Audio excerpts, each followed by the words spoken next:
এই পাশ যতই আছে এই পাশে তো জায়গাটা ফাঁকা।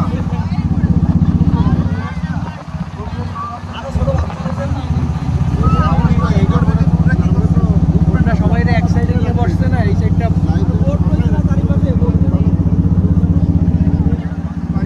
বাইরে একটু সুন্দর করে ভিডিও করছি। আপনি যে আসেন আমাকে মাঝে, এটা তো বলতেই হবে যে আমাকে মাঝে।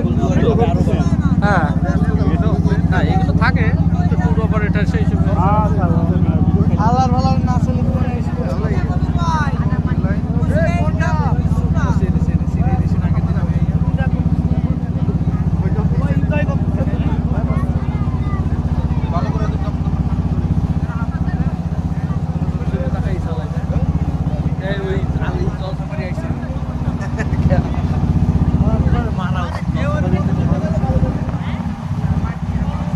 এইবার যে আরো গুটি করে ভাই, ভালো সিস্টেম করে দেখছেন দুইটার মাঝখান দিয়ে